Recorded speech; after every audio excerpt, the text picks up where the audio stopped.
শুভ দুপুর বন্ধুরা, তোমার আমার প্রিয় পরিবার দীপিকা বিশ্বাস ব্লগস প্রিয় পরিবার কিনা সেটা তোমরাই ভালো বলতে পারবে। আমার কাছে তো প্রিয়, তো প্রিয় অবশ্যই না, তার দেখছো ভিডিও তাই না।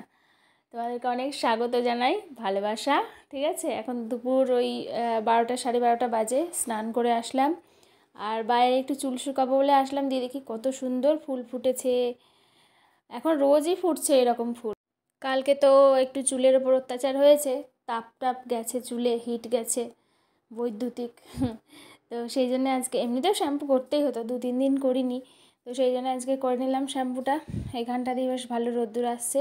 এমনিতে ফ্যান চালিয়ে এসেছি, ফ্যানের নিচেই বসবো, তাও একটু 2-3 মিনিট মতো যা হয়।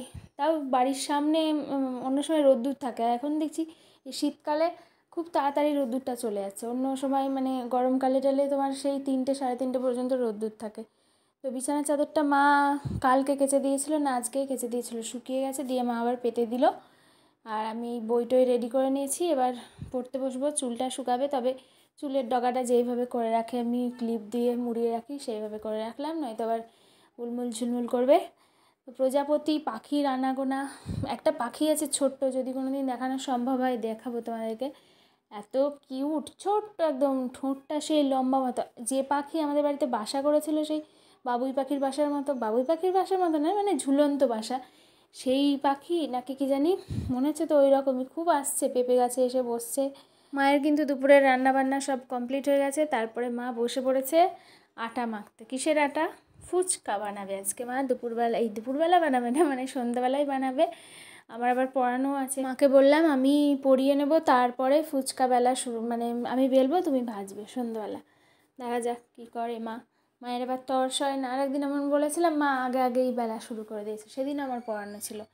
তো এখন দেখো আমাকে কলকা এঁকে দেখাচ্ছে মা। এমনি মাঝে মাঝেই মাকে বলছি, মাকে বলতে গিয়ে মাকে বলছি, আঁকে কলকা এঁকে দেখায় মাঝে মাঝে। তো চুল দেখো ভালোই শুকিয়ে গেছে, এটুকু চুল আর শুকাতে কত টাইম লাগে। আজকে মা রান্না করেছে কাঁকরোল ভাজা, থোড় ভাজা আর শাকের তরকারি, ওই পালং শাক দিয়ে আলু দিয়ে তরকারি। তো আজকে একটু ঘুমালাম অনেক দিন পর, দুপুরবেলা, দুপুর না বিকালবেলায় ঘুমালাম, দিয়ে বিকালের এই সন্ধ্যার আগে আগে উঠে পড়লাম। এখন তো ঘুমানোই হয় না, সন্ধ্যা একটু পরেই হয়ে যাবে। এখন তো চোখের পলকে সন্ধ্যা হয়ে যাচ্ছে। দেখো এই ফুলগুলো এড়িয়ে গেছে, এখানে দুটো ওখানে একটা। আর এখন তো এই কদিন ফুল ফুটছে, এই ফুল কম ফুটছে, তো তার মধ্যে আবার 3টে এড়িয়ে গেছে। তো সন্ধ্যাবেলা আবার মা ওই আটা নিয়ে বসে পড়েছে, আটাগুলো ছিঁড়ে ছিঁড়ে ঠিকঠাক করলো, মানে আবার মাখলো টাখলো। দিয়ে এখন রান্নাঘরে চলে এসেছি আমি। পড়ানোর ছুটিও দিয়ে দিয়েছি, এখন ওই 6:45 মতো বাজে, ওরা এখন তাড়াতাড়ি আসে, সেজন্য ছুটিটাও তাড়াতাড়ি হয়ে যাচ্ছে। তো মা, বললাম না তোমাদেরকে, মায়ের তর্স হয় না, বেলা ভাজা সব শুরু করে দিয়েছিল। দিয়ে আমি এসে অল্প একটু বেললাম, দিয়ে দেখো প্যাকেটের মধ্যে রেখে দিয়েছি। এখনও কিছু তুলতে হবে, ভাজা এখনও কমপ্লিট হয়নি, ওগুলো তুলে রাখবো। তো এখন কি খাচ্ছে মা? ফুচকাই মনে হয় খাচ্ছিল। তো এখন আমি এই যে তুলে রাখছি, যেগুলো চুরমুর সেগুলো আলাদা করে রাখছি, আর এর মধ্যে ফুচকাগুলোই রাখছি। আজকের ফুচকার মানটা আগের দিনের থেকে কমা হয়েছে, একটু জলটা কম দেওয়া হয়েছিল বলছিল মা। ফুচকাতে ভেবেছিল জল কম দিলে আরও ভালো হবে, কিন্তু ঠিকঠাক দিতে হবে। তো বললো পরের দিন এই ভুল আর হবে না, শিক্ষা নিল আজকে ভুল থেকে। ভালো করেও আজকে আবার একটু খারাপ হয়ে গেল। এমনিতে তোমার কর্মরেই হয়েছে, নরম লুচির মতো হয়নি। তো কী খাবো, আজকে তেমন কিছু ছিল না, সেই জন্য মাকে বললাম চলো চুরমুরগুলো খেয়েই নিই। 4-5 দিন হয়ে গেল ফুচকা খাওয়া হয়নি, ফালতু। একটা না দুটো ছোটো ছোটো আলু মা সিদ্ধ করলো, দিয়ে চুরমুরগুলো সব ভেঙে নিচ্ছে। আর এখনও কয়েকটা আছে চুরমুরের মধ্যে, প্যাকেটের মধ্যে। এখানে কিসের অভাব বলো তো, কিসের একটা অভাব যেন। ছোলা, কাঁচা ছোলা তো আছে, মশলা আছে, ধনে পাতা, পেঁয়াজ, শসা সবই আছে, ধনে পাতা। বাবার জন্য একটু চুরমুরটাও রেখে দিলাম, আমি রাখছিলাম না, মা বললো রেখে দে, নরম হলে এগুলো আবার ভালো লাগে না, তার সত্ত্বেও রেখে দিলাম। আর দুপুরের ভাত আছে অল্প, শাক আছে, ওই দিয়ে বাবা খেয়ে নেবে।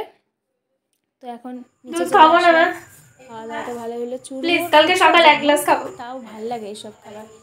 ঠান্ডা হয়ে গেছে, আর ঢাকা দিয়ে রাখতে হবে দুধ।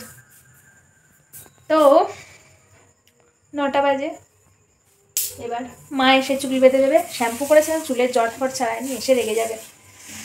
কালকে এগুলো ইয়ে করে মাথায় ব্যথা হয়ে গেছে। আমার চুল বেঁধে দেবে তো? দেবে, এখন রোজই দেয় মা, বলা লাগে না। তবে আজকে জটফট আছে, তো এবার চুল বেঁধে শুয়ে পড়বো। ঘুম পাচ্ছে অনেকক্ষণ থেকেই, সেই দুপুরবেলা থেকে আজকে চোখটা জ্বালা জ্বালা করছিল, কিন্তু না ঘুমিয়েই ভালো করেছি বলো। তো এখন ঘুমিয়ে পড়বো, বাবা এসে বাবার মতো খেয়ে নেবে, ঠিক আছে? তাহলে আবার আগামীকাল আসছি। আগামীকাল নতুন ব্লগ নিয়ে। সুস্থ থেকো, ভালো থেকো, আনন্দে থেকো, হাসি। একদম একদম সত্যি, সবাই খুব ভালো থেকো। কালকে ওখানে কি প্রোগ্রাম হবে জানিও না। কালকে যাবি? যদি ভালো প্রোগ্রাম। সামনে পরীক্ষা, তোমরাই বলো। সামনে পরীক্ষা, ও এখন যাবে মেলায় কালকে আর কি। মেলায় এবারটা না দেখলে নয়, পরীক্ষার আর কদিন আছে? 6 দিন মাঝখানে মাত্র 6 দিন আছে, তুই বলছিস মেলায়? হবে না মেলায় যাওয়া, না মেলায় এবার আর যেতে দেবো না। দেখি চুলটা বেঁধে দিই, চল চুল বাঁধবো। ঘুম পেয়ে গেছে প্রচন্ড।